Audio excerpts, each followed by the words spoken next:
Let me tell you, if you'd walked in a Ray's diner that Tuesday morning, you'd probably have thought you were in for just another slow Texas day. Maybe the kind of place where the biggest excitement is someone ordering eggs over easy instead of scrambled. But the second you heard Brett Davidson banging his hand on the table, yelling, "Looks like Freddy Krueger came to work today," well, you knew something was about to go down. His voice cut through the clatter of dishes like a siren, and the whole room snapped their eyes toward Kesha Johnson, the black waitress with scars that ran up her hands and disappeared under her white sleeve. She didn't flinch, didn't spill a drop of coffee, just kept her head high and moved like she had something inside her nobody in that place could ever break. Kesha was 34, and if you believe Davidson and his pack of business types, you'd think she was just another easy target for their Tuesday morning fun, the kind of people who get high on making someone else feel small. What they didn't know was every ugly word, every cheap laugh, just built something inside her, brick by brick, that made her stronger, not weaker. I swear, you could see it in her eyes like she'd stared down worse things than some rich boy's insults and decided she was going to win, just not the way they expected. It got ugly fast. Brett's accountant, thinking he was clever, muttered, but it happened in a fire in the ghetto, loud enough for Kesha to hear. Davidson snorted, or maybe she was cooking crack. Someone else piped up, maybe her boyfriend did it. Domestic violence. You know how it is. The air in the diner turned sour, but Kesha moved to their table, pouring coffee so precise you'd think she was a surgeon, her voice steady as a rock. "Anything else, gentlemen?" Davidson wasn't having it. He leaned in, sneering. "Tell us, how'd you get that? Accident or someone teach you a lesson?" For a second, just a second, something flickered in her eyes. Wasn't fear, wasn't shame. It was like she'd weighed death itself and decided, not today. But these guys were too busy feeling clever to notice. "Work," she replied, flat as a board, and turned to go. Of course, they couldn't let it go. Brett kept at her. What kind of work leaves someone like that? Nightclub security? Prostitute? That's when Kesha turned, her voice ice cold. Careful. Just that one word, and the whole table tensed up. Some stories are more dangerous to tell than you imagine. Davidson tried to laugh, but now it sounded forced. Meanwhile, from a corner booth, a man named James, right mid-40s, Army vet just passing through, watched it all. He saw something in Kesha's posture, the way she didn't shrink under fire. He knew that kind of stillness, the kind that comes from real battle, not boardroom drama. Davidson doubled down. "What kind of work, sweetheart? All I see is you serve coffee, and clean tables not exactly risky business." Brett laughed. Maybe she worked at a barbecue joint and got burned. They thought they were funny, but James saw Ida's shift in Kesha's stance, the way she distributed her weight, ready for something.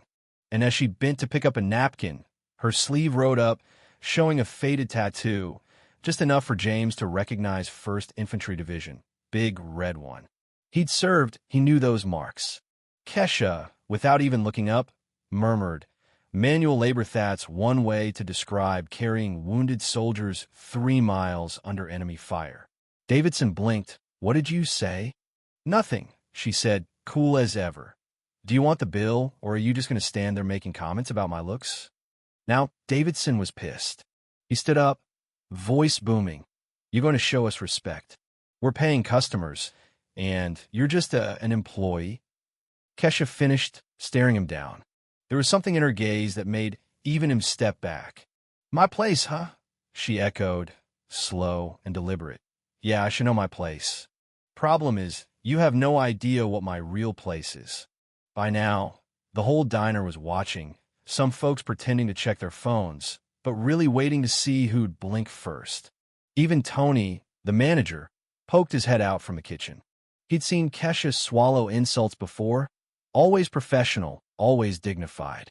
But today, there was a storm brewing behind those eyes. Davidson pushed again. "Bet you didn't even finish high school, probably street fighting those scars." That's when Kesha's face changed, just for a momentous smile that didn't touch her eyes. "Funny how you always assume the worst. Never think maybe these marks come from something noble." Davidson laughed. "Noble? You work in a roadside diner, what's noble about that?" Kesha leaned in, whispered just loud enough for him. "The difference between you and me? You judge people by what you see. I judge them by what they're really capable of when nobody's watching. That rattled him. Are you threatening me? Nope. Just pointing out, people like you usually don't realize who you're dealing with until it's too late. At this point, James couldn't stay out of it. He got up, followed Kesha to the counter. Quietly, he said, "That tattoo big red one, right?" Kesha's eyes flickered, quick assessment. "You served Army. 2 tours in Afghanistan. You, combat trauma specialist, 3 tours Iraq." She smiled, but it's not time for them to find out yet. Back at the table, Davidson thought he'd get the last laugh, took out his phone, and started recording, shouting to the room, "I want you to see this monster who serves us coffee. Just look at that burned face." Instead of shrinking, Kesha looked right at the camera and smilayed a cold, tactical smile. "Keep recording," she said. "You'll want this for posterity." Davidson was eating it up. Bet she's got an OnlyFans for people with a deformity fetish. But James saw it. Kesha wasn't mad. She was calculating. "You know," Kesha said, approaching Davidson, "you're right, I do have experience being filmed. Medals for saving lives under enemy fire for bravery in combat. That kind of filming."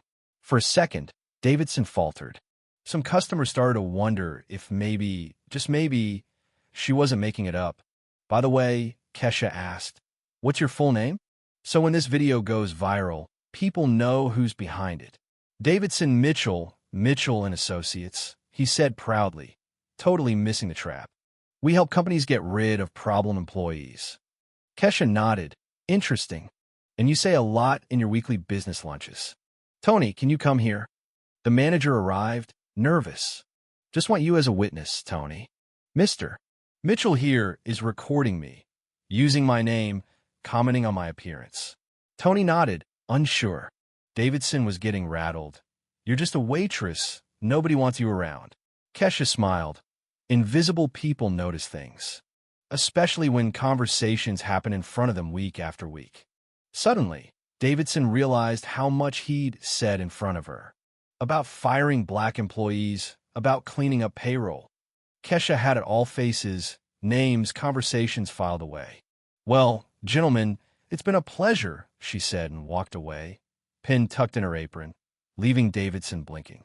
Davidson's phone rang. It was his biggest client, Michael Stevens, wanting to know about methods used to fire employees. Stevens' voice was tense. "I've just seen some disturbing information." Kesha strolled up. "You explained it right here 3 months ago how you helped him fire black employees under the guise of restructuring." Davidson turned white. Kesha called for her phone, the one with the recording app I've used for 6 months. Played the audio. Davidson's voice echoed. "Never put on paper that it's about race, document other things." James blocked Davidson from grabbing the phone. "I wouldn't do that." Another phone rang. It was Davidson's wife. "Why are you humiliating a war veteran?" Turns out, Kesha had already posted Davidson's video on his own social media, with her military record attached. Mitchell and Associates EO humiliates decorated veteran Sergeant Kesha Johnson, 3 tours Iraq. The video went viral. Kesha laid out the final blow. Everything's been sent to the Department of Labor, the EEOC, and civil rights attorneys. Clients are already being contacted. Phones blew up. Contracts canceled. Davidson's world crumbled. "Why didn't you say who you were from the start?" he pleaded. Kesha just stared. Respect shouldn't depend on a uniform. It should be automatic. James, watching, said quietly, "Sergeant Johnson, it's been an honor."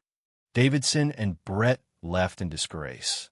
The room full of customers suddenly aware of their own silence, their own choices to look away.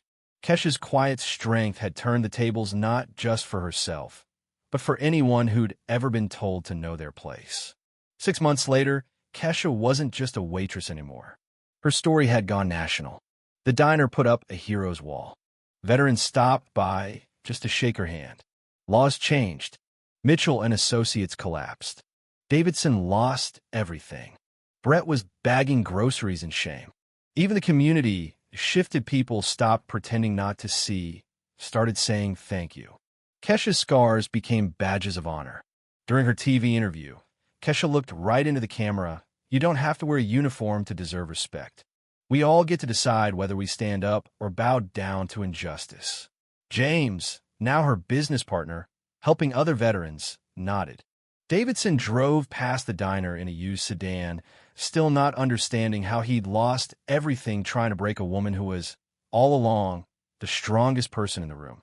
So here do you stand? Is respect something you give only when forced? Or is it the foundation of justice for all? Drop your thoughts below. This world doesn't change unless somebody's willing to speak up sometimes. All it takes is one person refusing to be invisible.